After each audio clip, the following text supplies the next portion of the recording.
A continuación, Noticiero Telesucesos. Clasificación A. Apto para todo público. Un noticiero pensado para usted porque se lo merece. Nos acercamos a la realidad desde diferentes perspectivas.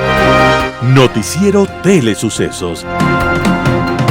Primera parte del Noticiero Telesucesos con las noticias más importantes del día. Bienvenidos a su Noticiero Telesucesos. Este espacio informativo llega gracias a Preescolar El Parque.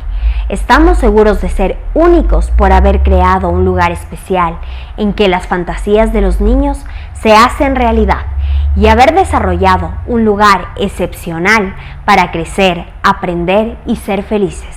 Con orgullo tenemos la certeza de que somos el centro de desarrollo infantil más avanzado de la ciudad.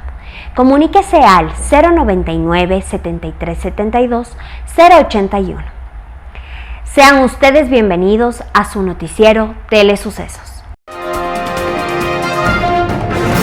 Un día como hoy. William era un hombre que pertenecía a una familia blanca del sur de los Estados Unidos y empezó a trabajar en el banco de su abuelo. Luego fue al ejército y después trabajó como chofer, pintor de techos, pero no se sintió a gusto en ningún oficio. Al final, por suerte, encontró un trabajo en el que se sintió realizado. Sí, consiguió un puesto como cartero y el trabajo le encantaba, no porque tuviera que caminar, sino porque podía abrir las cartas y leerlas todas antes de entregarlas. Lo que le gustaba era leer.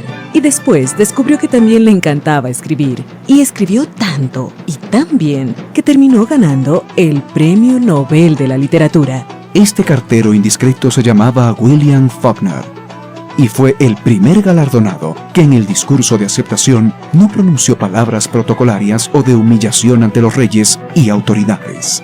Faulkner utilizó su discurso como una tribuna, desde la cual planteó sus miedos sobre el destino del mundo y del ser humano. Y dijo que era obligatorio para todos apropiarnos del miedo, entenderlo y sentirlo para poder dignificar el destino del ser humano. Faulkner dijo que era tarea de nosotros, humanos, soñar grandes realizaciones en las cuales estuviesen presentes el coraje, el honor, la esperanza, el sacrificio y la solidaridad como pilares de un nuevo mundo. Faulkner dejó este mundo un día como hoy, 6 de julio de 1961, y de él recordamos lo que nos dijo a los seres humanos de todos los tiempos. Pero con el tiempo te vas poniendo viejo y ves la muerte, y te das cuenta de que nada, ni el poder, ni la gloria, ni la riqueza, ni el placer tiene tanto valor como el simple acto de respirar, el simple hecho de estar vivo. Las principales noticias del día. Titulares. El Consejo Nacional Electoral niega formularios a la iniciativa de revocar el mandato a Guillermo Lasso. Polit pedirá aplazar su juicio hasta 2023 en audiencia del jueves. Borrero asume la dirección del Gabinete de Salud ante la salida de Jimena Garzón. Operan nuevamente 952 pozos y la producción petrolera sube.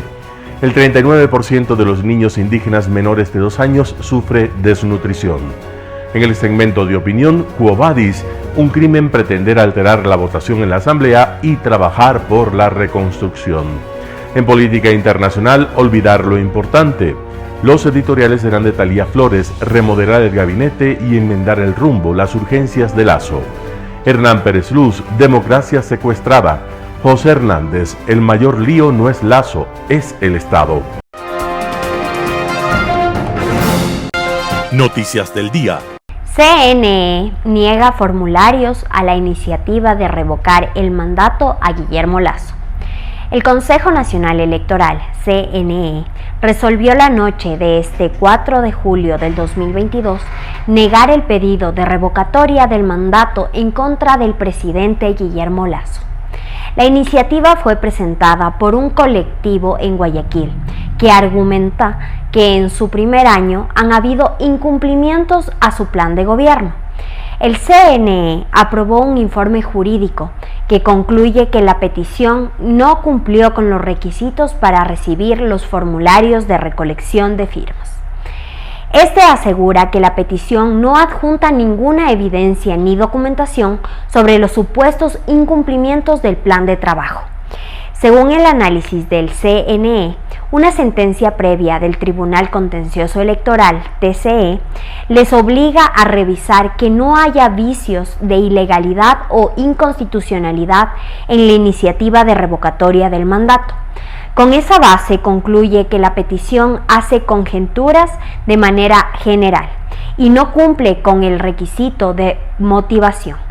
Además, el informe señala que la petición tampoco cumplió con los requisitos de fijar una dirección y un número de teléfono, y que la ciudadana Kerly Carvajal, presidenta de la Coordinadora Nacional por la Revocatoria del Mandato de Políticos Demagogos, no enlista a los miembros de este colectivo ni entrega un documento que la certifique en ese cargo. El CNE tomó la decisión con 4 votos a favor y 1 abstención. Pollitt pedirá aplazar su juicio hasta 2023 en audiencia del jueves. El jueves 7 de julio se instalará la audiencia sobre el caso contra el excontralor Carlos Pollitt en Miami. La jueza Kathleen McWilliams deberá decidir si acepta el pedido para posponer el juicio de jurado hasta mayo de 2023. En la audiencia, que se realizará vía Zoom, se realizará la solicitud conjunta presentada por la Fiscalía estadounidense y la defensa del excontralor para posponer el juicio debido a la gran cantidad de pruebas en contra del acusado. En el sistema estadounidense, una vez que se ha formulado la acusación y comienza el caso judicial, la Fiscalía hace conocer al acusado todas las pruebas en su contra.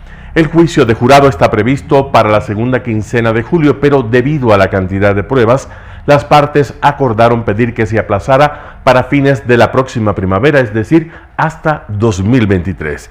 El exfuncionario está acusado de supuestamente haber cometido lavado de dinero, de haber negociado con propiedades de origen ilícito. Pollitt fue arrestado el 28 de marzo pasado y su fianza se fijó en un bono de $14 millones, garantizado también por 13 bienes inmuebles. Borrero asume la dirección del Gabinete de Salud ante la salida de Jimena Garzón. El vicepresidente de la República, Alfredo Borrero, comenzó a presidir desde este 4 de julio del 2022 el Gabinete Sectorial de la Salud, que estará al frente de la declaratoria de emergencia del Sistema de Salud Pública. Esto luego de que se confirmara la salida de la ministra de Salud, Jimena Garzón, como otra de las bajas del gabinete del presidente Guillermo Lasso tras las protestas indígenas que se extendieron por 18 días. Garzón fue parte del equipo de gobierno desde el 24 de mayo del 2021 y lideró el plan de vacunación, que fue uno de los puntuales de la actual administración durante el primer año de gestión. Sin embargo, sumó críticas por la escasez de insumos médicos y medicinas en los hospitales de la red pública de salud.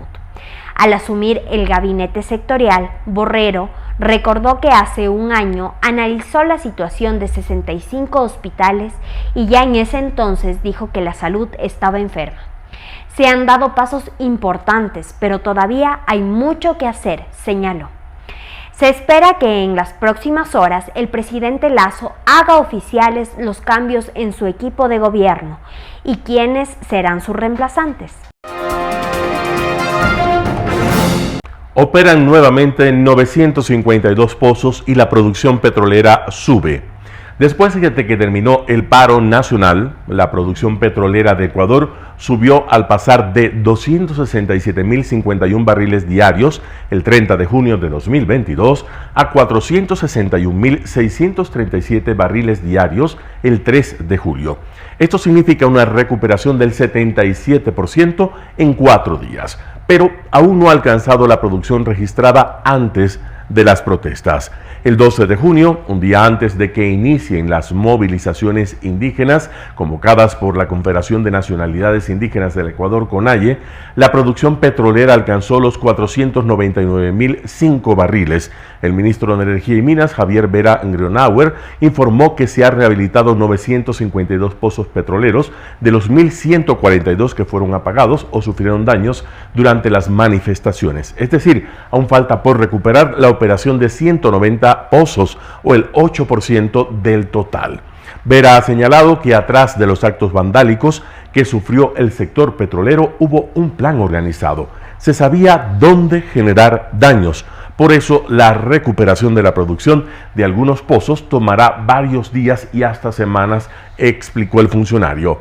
El Ministerio de Energía recordó que las pérdidas económicas generadas por el paro nacional en todas las operaciones de la cadena petrolera e hidrocarburífera superan los 512 millones de dólares. El 39% de los niños indígenas menores de 2 años sufre desnutrición. Las cifras de desnutrición crónica infantil en Ecuador son alarmantes. Según el Instituto Nacional de Estadísticas y Censos, INEC, en todo el país el 27% de niños menores de 2 años la padece. Aunque el promedio nacional es considerado alto, el problema es mucho peor cuando se analiza el problema en función de grupos sociales o étnicos. Por ejemplo, 38 de cada 100 niños indígenas menores de 2 años sufre desnutrición crónica infantil. Se trata de la cifra más alta tomando en cuenta que en las demás etnias el porcentaje de niños que sufre desnutrición no sobrepasa el 21,9% como ocurre en los niños mestizos. La mayoría de los niños que padecen de desnutrición vive en zonas rurales del país, precisamente donde se asienta el grueso de la población indígena. Durante las manifestaciones del junio del 2022, la Universidad Central del Ecuador confirmó que los niños indígenas presentan altos niveles de desnutrición. Durante la atención médica y nutricional que esa universidad brindó a los manifestantes durante los 18 días de movilizaciones, encontró que el 80% de los 450 niños que llegaron a este lugar sufrían de desnutrición crónica infantil. Paola Santa Cruz, salubrista de la Universidad Central, explica que se considera a un niño que padece este mal cuando su estatura no corresponde a su edad. Un panorama de noticias para su estatura intelectual.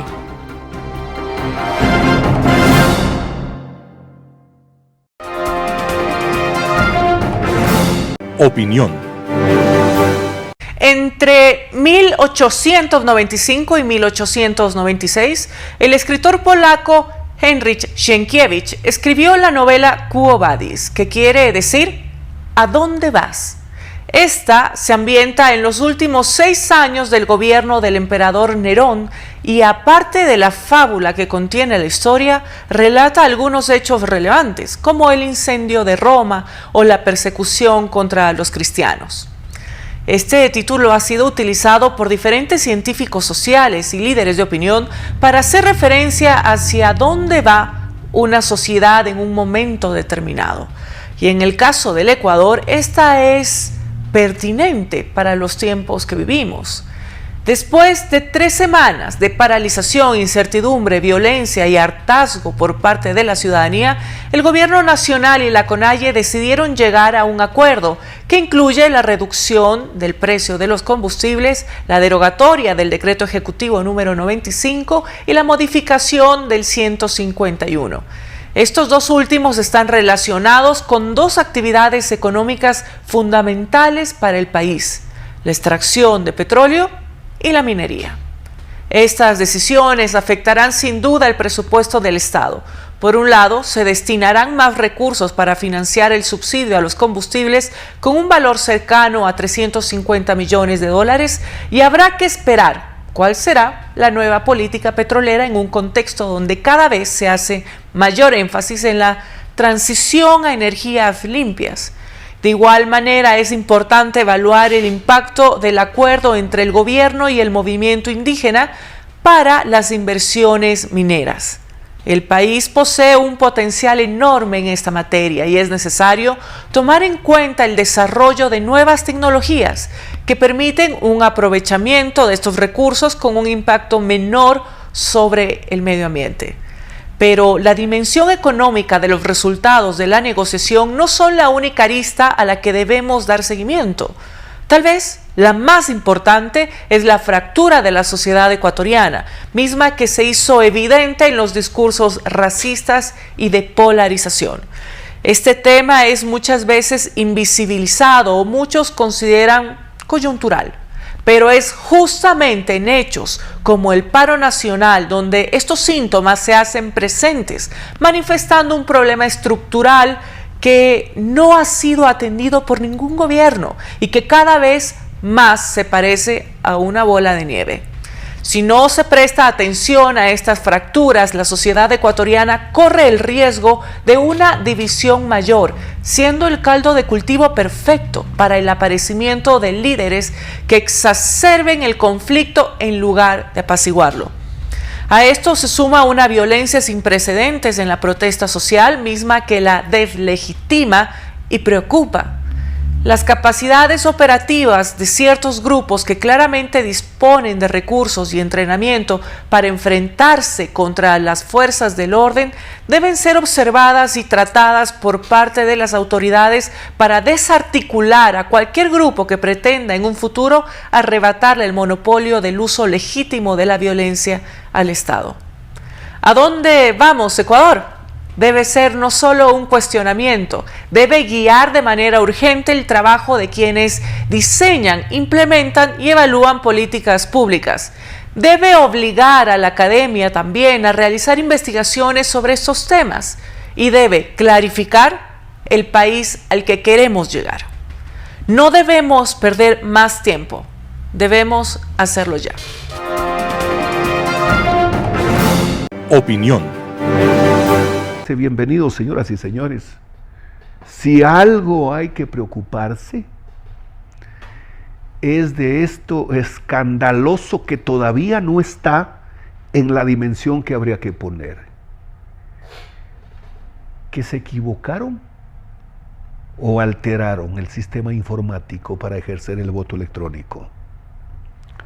Bueno, con esto creo que queda descartado el voto electrónico en el Ecuador por lo menos un par de 30 años, porque todo lo que han hecho estos feligreses que han pasado por el CNE, creo que hay que verlo con lupa,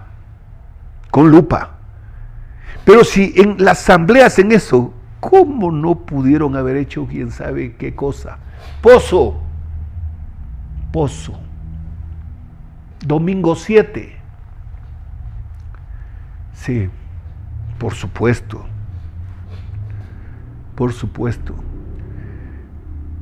Entonces, la Fiscalía, por suerte, tiene las herramientas para acudir a peritos informáticos del más alto nivel y al costo que sea para descubrir este asunto. Solo les quiero decir a ustedes qué habría pasado, señoras y señores. Me faltó Simons también es un nombre que hay que tenerlo. En su momento en el CNE hay que ponerles el nombre, expresidente, sí, de Correa. Eso hay que poner en todas las fotografías. Y si cambian la fotografía, se les vuelve a poner, por siempre. Este asunto habría sido catastrófico. ¿Qué les parece, señoras y señores, que el secretario, el momento que le decía el presidente, proclame los resultados, señor secretario, y dice su orden, señor presidente, 92 votos por la destitución?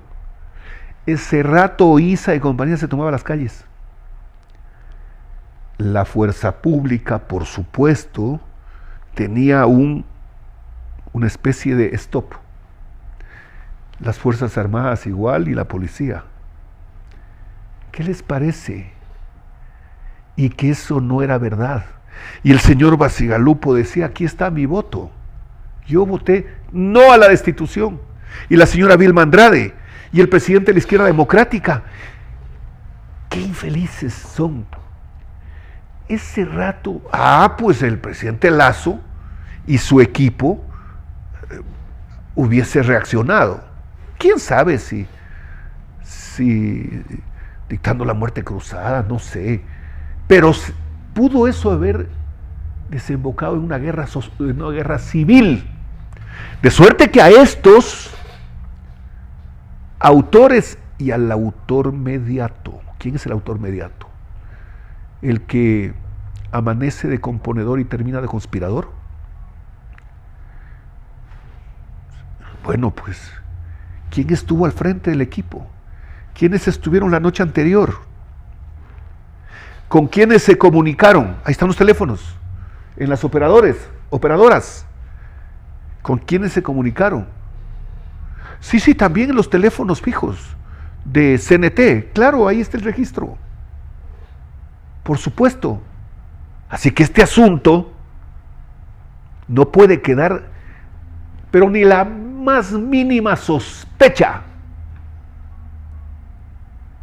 ni la más, tiene que quedar aclarado. El señor Issa asiste a la audiencia y, como siempre, en su actitud arrogante y prepotente, dice, sea cual fuese el resultado. Primero, es una tontería. No, porque sí, porque no. ¿Cómo así? Pues, a ver, ponte de acuerdo contigo mismo. Pero así dice, sea cual fuese el resultado, acudiremos a la justicia internacional. Ah, caramba, los soberanos milenarios. ¿Cómo es pues, que van a acudir? ¿Cómo es que el señor Issa, cómo así? ¿Quién le enseñó? ¿De dónde le nace esta idea? Porque quiero desafiarlos, pero exactamente al señor Issa. ¿Usted alguna vez en su trayectoria ha hecho un acompañamiento a algún ciudadano de la CONAIE que ha sido injustamente enjuiciado y sentenciado para ir a la justicia internacional? ¿Ha ido alguna vez acompañando como dirigente a alguien? ¿Alguna gestión ha hecho en ese sentido? ¿O es que lo está descubriendo para sí? Yo creo que esa respuesta se hace necesaria. ¿Qué tal que mañana los señores choferes, que es un gremio fuerte, no se olviden que el presidente Velasco Iberra, más allá de haber declarado el 24 de junio como el Día del Chofer, alguna vez llegó a decir que era un poder del Estado, los choferes, porque algún paro le hicieron, etcétera? Además, en las listas del velasquismo siempre habían dirigentes de la transportación vinculados con el velasquismo. Es decir, hubo una relación política, y ni siquiera estoy juzgando eso, no me corresponde en este momento. Entonces, ¿qué tal que mañana los señores del gremio de la transportación, porque 2 o 3 ciudadanos conductores en estado de embriaguez atropellan a una persona y pierden la vida? ¿Qué pasaría si van al juzgado de tránsito y hacen un plantón? ¿Qué pasaría? Alguien va a decir, pero la analogía con quién está tomado. Sí, pero en este caso, que han dicho que se les infiltraron con lanzas, con perdigones, con escopetas, con molotovs, con todo salieron a atacar a la fuerza pública y a los ciudadanos. Nos vemos la próxima semana. Enfoques con Claudia Arteaga. Gracias por estar semana a semana en el noticiero de Telesucesos, todos los días con la mejor información y la más oportuna. Hoy queremos hablar sobre lo que vivimos durante 18 días de paro, 18 días de vandalismo. Hemos visto la mañana de hoy cómo el municipio de Quito está empezando a reparar el Parque del Arbolito. Se habla de que han movido más de 5,000 metros cuadrados de adoquines. ¿Cuánto le cuesta a la ciudad? En torno al $1,000,000, casi $100,000 se tiene cuantificado al momento. ¿Quiénes pagamos eso? Todos, a través de los impuestos del predio o todos los impuestos que pagamos. Es la reconstrucción de las ciudades, en este caso Quito, luego de un paro que ha generado millones de pérdidas al país. Se habla de decenas de millones de dólares perdidos y que lamentablemente tenemos además el fantasma que si en 90 días los señores de la CONAIE no están contentos, volvemos a tener problemas de marchas y manifestaciones. No es problema que reclamen, el problema es que paralizan y vandalizan. Por eso quiero hacer un llamado a través de ese espacio de que no se debe perdonar.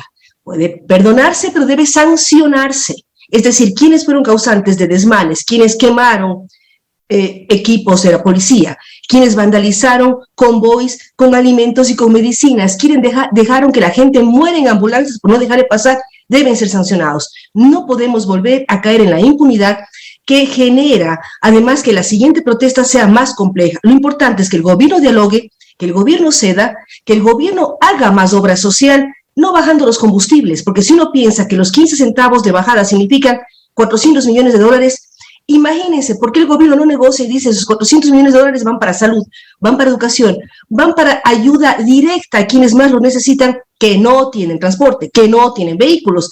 Así es que trabajar en una agenda que efectivamente permita al país salir adelante, pero que también los vándalos, los famosos supuestamente infiltrados de las manifestaciones, sean sancionados, y no ver anuncios que está haciendo el día de hoy por el juicio al señor Issa en las diferentes redes que amenazan. Si el señor es sancionado, volvemos al paro. Si el señor es culpable, si se comprueba su culpabilidad, debe ser sancionado. Así es que trabajemos en eso, hay que perdonar, hay que sanar las heridas, pero los culpables tienen que ser detenidos y pagar las atrocidades que cometieron en 18 días de paro. Así es que meditación, trabajar con mucho énfasis, con muchas ganas en estos días para recuperar los tiempos perdidos. Nos vemos con ustedes en una semana más. Global Hoy con Alan Carden.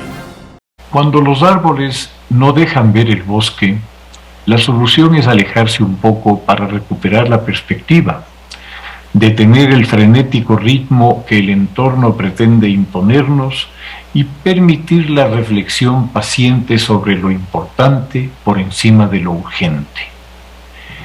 En medio de los conflictos y las rencillas que nos acosan y bombardean a diario, olvidamos el creciente peligro que se cierne sobre esta única casa común que como especie humana tenemos, el planeta en que vivimos, la Tierra, Gaia, Pachamama, como sea que las amemos. Como es habitual ya, al punto de dejar de ser noticia, las tragedias climáticas que se producen en todo el mundo y que deberían revelarse como parte de un alarmante y global proceso de cambio climático, al ser fragmentadas por la información, sea en el tiempo o en el espacio, nos encierran entre esos árboles que nos impiden ver el bosque. El proceso de calentamiento global, entre cuyas causas está principalmente la acción humana, es el bosque que debemos mirar y hacerlo con aprehensión, pues su avance es ya tan evidente que incluso aquellos grupos que se han empeñado en negarlo, ante la masiva evidencia de lo que está ocurriendo, no han podido mantener su línea de desinformación que hablaba de un alarmismo exagerado. La verdad es que las predicciones que en los ya lejanos años 70 del siglo pasado hiciera el llamado Club de Roma, un núcleo de análisis científico integrado por algunas de las más brillantes mentes de su época, respecto de las expectativas futuras de crecimiento económico, que había sido percibido siempre como algo ilimitado e indefinido, se han cumplido y hasta se han quedado cortas. En las conclusiones que se plasmaron en un libro memorable, Los límites del crecimiento, señalaban con una lógica aplastante que en un medio cerrado y finito, con unos recursos limitados, la idea de un crecimiento infinito era completamente irreal. La aplicación de esa idea a la realidad por razones políticas estrechas ha dado, por una parte, lugar al expolio cada vez más agresivo del entorno en que vivimos y por otra, a su contaminación por los desechos que producimos en términos de basura y de contaminantes del suelo y del agua, pero por sobre todo de nuestra atmósfera, donde se están produciendo cambios irreversibles por la acumulación creciente de gases de efecto invernadero, cuyo resultado es la elevación en varios grados de la temperatura global. Nuestro planeta, esta casa común, es un milagro de equilibrio por el cual ha sido posible el desarrollo de la humanidad. Hoy ese equilibrio se ha roto con los resultados que cada año, ahora casi cada mes, podemos evidenciar. Acaba de decretarse en una de las regiones más fértiles de Europa, el Valle del Po, en el norte de Italia, justo al pie de los Alpes, de lejos la más importante reserva hídrica de Europa, un estado de emergencia por una sequía inusitada que ha reducido a un goteo el caudal de uno de los principales ríos europeos. Casi simultáneamente nos ha llegado la noticia de un desprendimiento de grandes proporciones de un glaciar en la misma región que ha causado la muerte de varias personas y gran destrucción. El retiro hasta la desaparición de los glaciares de montaña en todo el mundo es una constante de los últimos 60 años con una aceleración en verdad aterradora.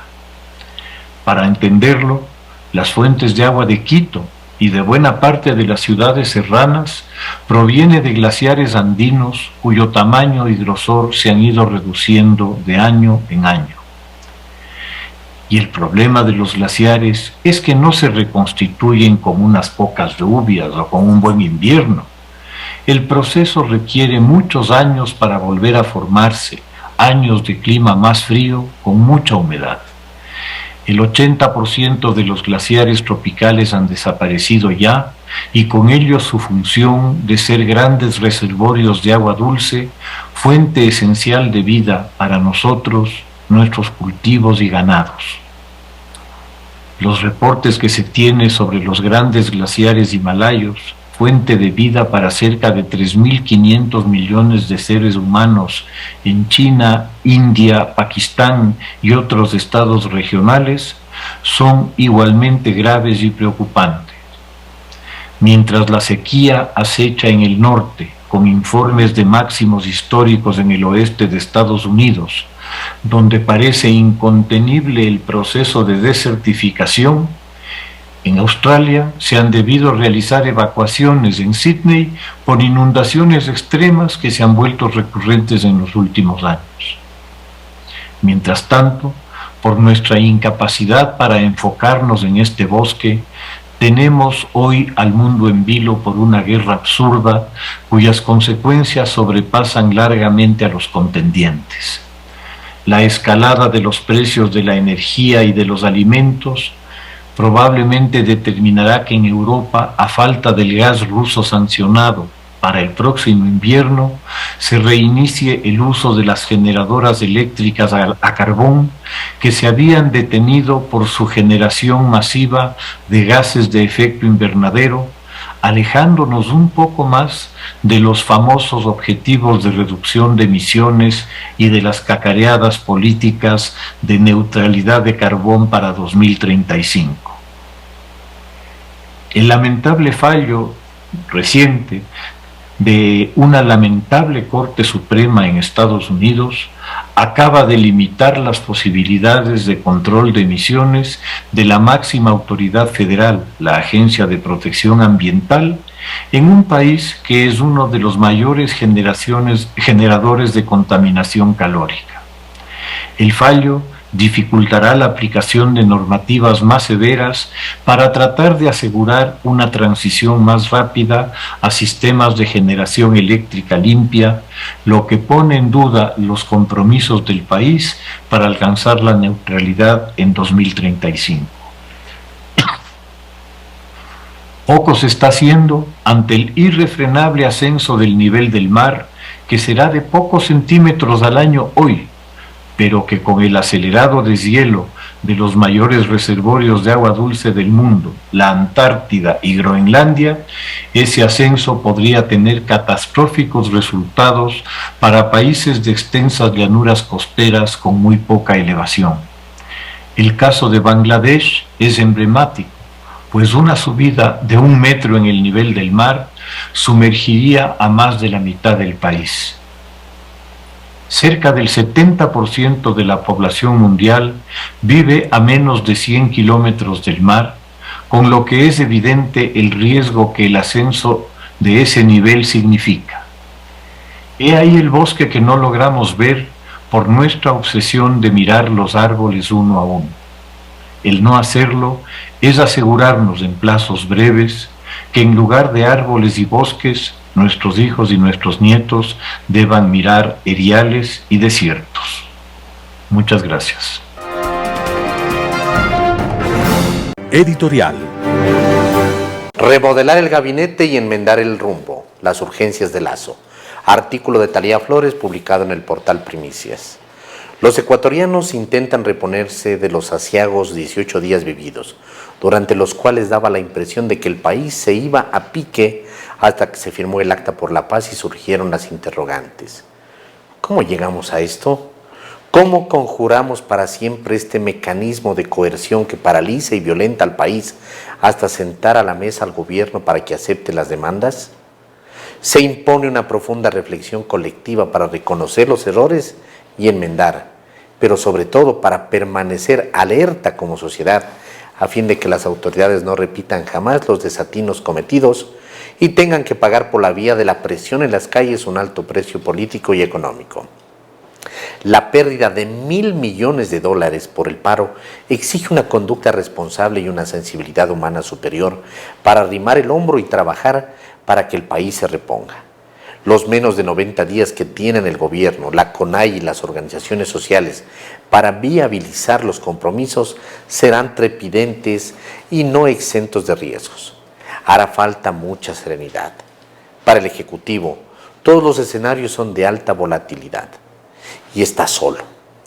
Epicentro permanente de la desestabilización, la Asamblea le es hostil y su presidente no es de fiar, porque su conducta como mediador autodesignado de las partes en conflicto, mientras votaba para destituir al primer mandatario, ha sido despreciable. Con el país encendido, los asambleístas no han tenido la grandeza de hacer un mea culpa para admitir que la nefasta amnistía por ellos otorgada envalentonó a los dirigentes de la CONAIE y a los políticos conspiradores que volvieron recargados a desestabilizar el Ecuador. Las amenazas de llamar a juicio político a los ministros en un país que apenas ha logrado controlar las llamas es irresponsable, aun cuando dentro de sus competencias está legislar y fiscalizar. Con tantas urgencias encima, con tantos frentes abiertos, el reto para Guillermo Lasso es colosal. Hay que cortar el ciclo de la pobreza que se repite una y otra vez en los sectores rurales y en los más deprimidos de las ciudades, al dejar sin oportunidad alguna a miles de hombres y mujeres. Tanta marginalidad y abandono son inconcebibles. Por eso, atender la educación, la salud y la microeconomía es de alta prioridad, por lo que ningún funcionario, más aún los elegidos en las urnas, debería ser el quite, tras haber asimilado que allí está el caldo de cultivo para la bronca social. Las revelaciones de la existencia de grupos armados y focos de guerrillas deben también sacudir las conciencias, porque si a ellos se suma el narcotráfico, configuran una bomba de relojería que tiene que ser desactivada antes de que el país explote. Ecuador vive una emergencia social, pero eso tampoco parece conmover a los políticos. Así, una vez más, es mejor apelar al pueblo que conoce todas las amenazas que se ciernen sobre sí mismo y los riesgos a los que está expuesto, y no querrá vivir en una nación bajo ataque. Para merecer la confianza de la gente, urge soldar la fractura social, acrecentada con el paro y que ha desenterrado fantasmas de épocas ya superadas por el absurdo de no haber sido capaces de reconocernos colectivamente en nuestra diversidad. Ahora que los ecuatorianos han comprobado con estupor que los enemigos están incrustados en todos los rincones, que usan bombas y armas para atacar y sembrar el terror, hay también que presionar para que la justicia actúe. En la era de las redes sociales, dentro y fuera del país se han visto con asombro imágenes de acciones de inaudita violencia en las que se utilizan tácticas militares que solo gente con entrenamiento puede ejecutar. Por eso, la CONAIE no puede seguir hablando de infiltrados, si no presenta una lista con los nombres o por lo menos referencias claras de quiénes son los que usan a su organización. Separar la paja del trigo y denunciar, de una vez por todas a los que contaminan su lucha. Debe ser una muestra de buena fe y de sincera vocación pacifista, tal como reivindica para ese movimiento su dirigencia histórica. Si a la hora de firmar el Acta por la Paz ante las cámaras, Leonidas Issa se ufanó de los mecanismos de democracia colectiva para consultar y asegurarse de que todos estaban de acuerdo, bien podría apelar a los mismos procesos para limpiar a su movimiento de aquellos que los usan para sus protervos fines. También desde el Estado se debe transparentar todas las acciones y responder todas las preguntas de una protesta que dejó muertos y heridos. En fin, pocas veces un gobernante tiene una segunda oportunidad ante el pueblo que lo eligió, luego de estar a un tris de perder el poder. Guillermo Lasso la tiene. Él ganó una segunda vuelta electoral que parecía imposible, porque hizo una campaña de excepción. Escuchó a personas distintas a las de su entorno habitual y rectificó. Si se propone, también podría, hoy, hacer un buen gobierno, transformando su debilidad en su mayor fortaleza. Para eso, no tiene más opción que enmendar el rumbo y dar un giro copernicano. Sus amigos y conocidos que han incumplido su tarea, han socavado su autoridad y le han fallado al país. Deben marcharse ya. Para conjurar todos los peligros, el presidente Lasso tiene que remodelar su gabinete, resetear su gobierno y comenzar de nuevo. En el poder le restan solo 1055 días. Artículo de Talía Flores publicado en el portal Primicias. Democracia secuestrada por Hernán Pérez Luz, El Universo. Envenenar el agua potable de una ciudad, emboscar y asesinar a machetazos por la noche, cerrar la producción petrolera, caerle a latigazos a un taxista por el delito de salir a trabajar, dejar sin alimentos a centros urbanos, impedir el paso de ambulancias con enfermos, bloquear el paso por carreteras, dañar antenas de comunicación, destruir parques y bosques, aterrorizar a pequeños comerciantes obligándolos a cerrar sus negocios, saquear tiendas y mercados, secuestrar y escupir a las víctimas, provocar enormes daños económicos son al parecer las nuevas formas de hacer política en nuestro país. Aunque no nos guste, debemos admitirlo. El Ecuador entró ya en la espiral de la violencia política. La violencia y el terrorismo comienzan a ganar terreno como medios para lograr objetivos. Por ahora, esta violencia es liderada por los dirigentes de la llamada Confederación de Nacionalidades Indígenas del Ecuador, CONAIE, quienes han entrado en una suerte de consorcio con el exdictador y con los carteles de la droga. El primero no logró lo que buscaba, dar un golpe de Estado a través de una torcida lectura de la Constitución. A pesar de este fracaso, la mafia del exdictador seguirá conspirando para asaltar las instituciones. Los segundos, los narcotraficantes, a diferencia del correísmo, obtuvieron una importante victoria al asegurarse que los ecuatorianos les aumentemos el subsidio a los combustibles que tanto necesitan para su industria. Estos tres actores, el correísmo, el narcotráfico y la CONAIE, han secuestrado prácticamente a la democracia ecuatoriana. Entre ellos han ido perforando al Estado hasta el punto de colonizarlo. No han ocultado sus propósitos y ni han disimulado los medios que están dispuestos a utilizar. Ninguno de ellos cree además en la democracia. El correísmo ya lo demostró durante su andrajosa dictadura. No solo que arrasó con las instituciones y la división de poderes, sino que usó el poder absoluto que tuvo para robar desaforadamente y para perseguir. Al narcotráfico tampoco le interesa la democracia. Para esta industria, el actual gobierno se ha vuelto en un serio problema. Las pérdidas por las incautaciones de droga ya suman varios miles de millones de dólares. Es por ello por lo que, una vez que fracasó el golpe, el narcotráfico necesita, al menos, la destitución de los ministros del Interior y de Defensa. Y la CONAIE tampoco cree en la democracia. No nos interesa dialogar, sino que Lasso se caiga, dijeron abiertamente. Lo han demostrado con el uso del terror y la violencia para promover sus reclamos.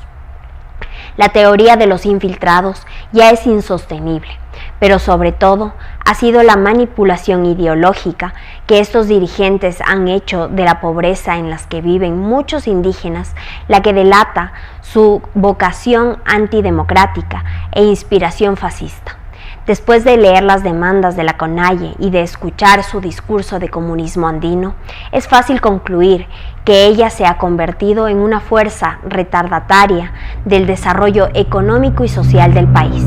Estas tres fuerzas, correísmo, narcotráfico y CONAIE, presentan un grave desafío no solo para el gobierno, sino para el país en general.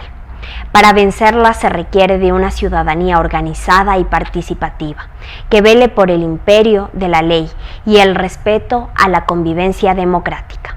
Hernán Pérez Luz, El Universo. El mayor lío no es Lasso, es el Estado. José Hernández, 4 Pelagatos. Alfredo Serrano, presidente del Partido Social Cristiano, no acierta una.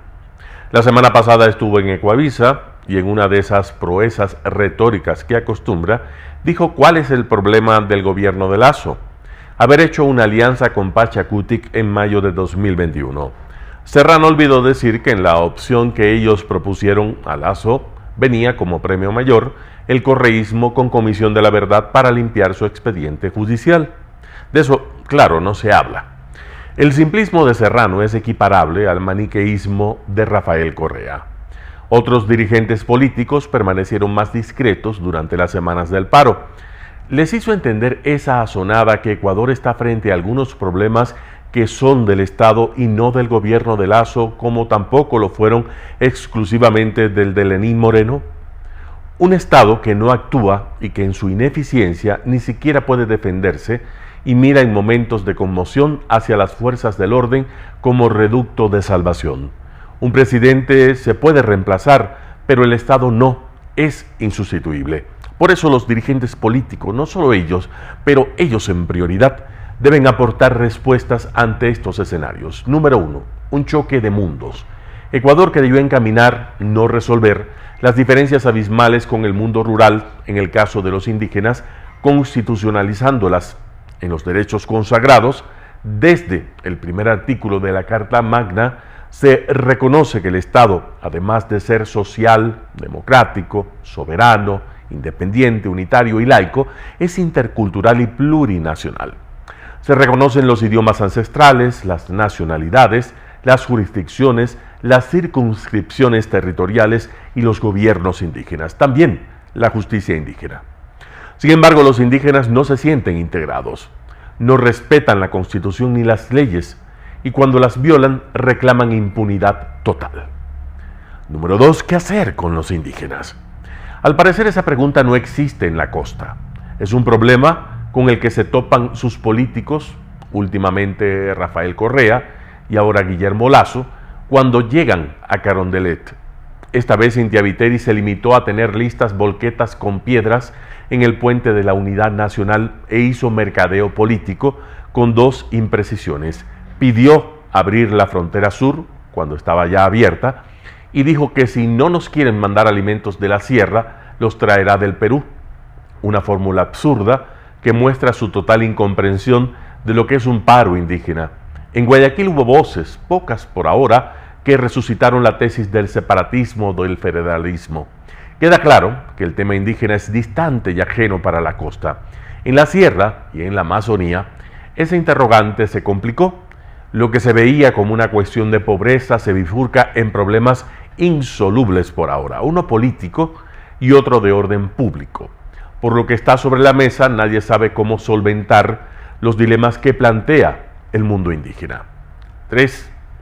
El nuevo problema político indígena. Un sistema democrático celebra siempre que sectores importantes del país, como los indígenas, tengan organizaciones sociales y organizaciones políticas. La CONAIE y Pachacutic se han granjeado su puesto. Los paros de octubre de 2019 y junio de 2022 introducen, no obstante, elementos ajenos al sistema democrático que lo neutralizan y lo niegan. La CONAIE, presidida por Leonidas Issa, invoca la democracia y el ejercicio de derechos, pero actúa por fuera de la ley y violenta los derechos de aquellos en nombre de los cuales dice operar. Políticamente, la CONAIE desconoce la mayoría política. Durante los paros, suplanta a los gobiernos legítimamente elegidos. Sus acciones violentas producen una suerte de golpe de Estado en el cual ignora al Ejecutivo y al Legislativo, los doblega y los obliga a admitir por la fuerza medidas inspiradas en su programa político que en un sistema democrático están destinadas a pasar por las urnas o por el Legislativo. La CONAIE, al desconocer la mayoría política, invalida de tajo las elecciones y convierte la democracia en rehén de azonadas que ha integrado en lo que es metafóricamente su cuerpo político.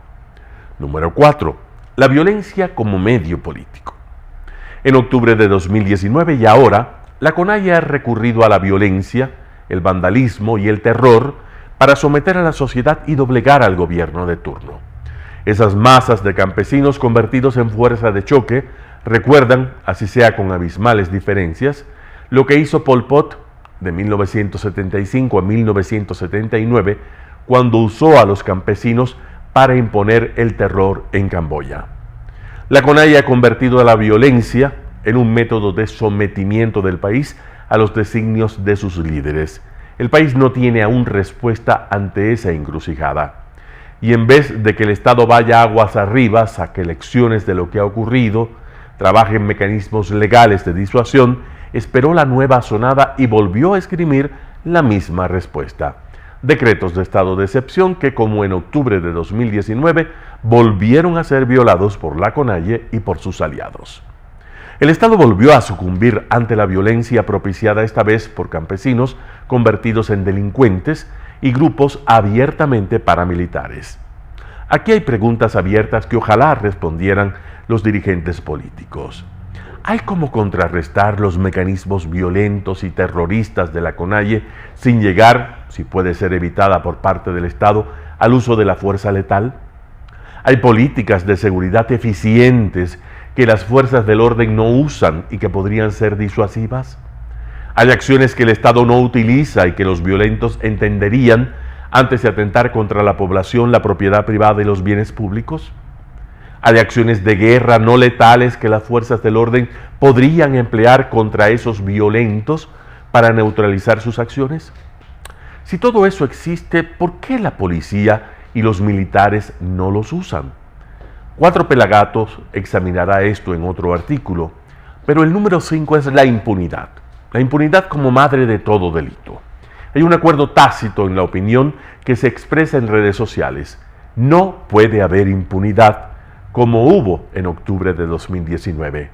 Si hay separación de poderes, la Fiscalía ni debe ni puede esperar los 90 días que tardarán las mesas técnicas de trabajo para afinar el acuerdo que el gobierno firmó con la CONAIE para actuar. Hay gente detenida y que fue pescada infraganti, que debe ser procesada ya. Ojalá no se ratifique la protección que tuvo Leonidas Issa y también Jaime Vargas en la Fiscalía General de la Nación en octubre de 2019. Esa institución como la Asamblea deben saber que la inacción por un lado y la complicidad por el otro con la amnistía explican que la CONAIE haya vuelto oronda a la violencia y al terrorismo. En ese error cayeron políticos que se han jugado valientemente por la democracia, como Fernando Villavicencio. La izquierda democrática tiene trabajo en ese terreno. Una línea roja está trazada. No puede haber contemplación alguna, y menos deudas de la Fiscalía General con el país ante el uso de la violencia contra la población y contra gobiernos ilegalmente establecidos. El doble lenguaje del correísmo en este tema está demostrado. Basta ver cómo actuaron Correa y su gobierno contra los indígenas durante la década que estuvieron en el poder. Pero ellos tienen una excusa de peso, no son demócratas. Alfredo Serrano no es, por desgracia, el único político irresponsable. Él es solamente otro de los que ocultan la insondable crisis del Estado ecuatoriano tallando ataúdes contra los gobiernos de turno. Y la tarea de los demócratas no es erosionar más gobiernos debilitados, sino analizar por qué octubre de 2019 se produjo y se repitió, y por qué se reeditará junio de 2022 si no se responde socialmente y también se pone coto que creativa y democráticamente a los violentos y a los terroristas. José Hernández, 4 Pelagatos.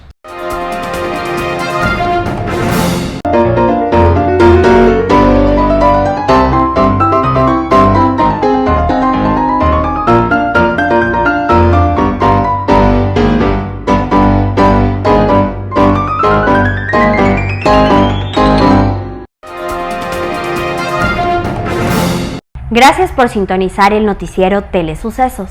Este espacio informativo llegó gracias a Preescolar El Parque.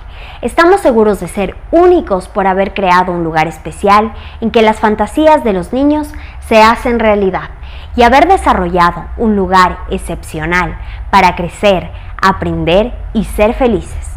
Con orgullo tenemos la certeza de que somos el centro de desarrollo infantil más avanzado de la ciudad. Comuníquese al 099 7372 081. Síganos en nuestras redes sociales, Facebook Telesucesos Quito, Instagram @telesucesos_, Twitter @telesucesos29, YouTube Telesucesos HD y en nuestra página web www.telesucesos.net. Gracias por acompañarnos. Lo mejor de la mañana informando para usted.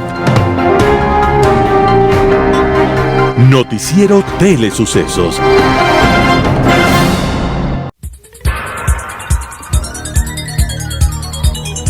Las opiniones vertidas en este espacio por la producción y dirección del programa son de exclusiva responsabilidad de sus autores y de quienes intervienen en ellos.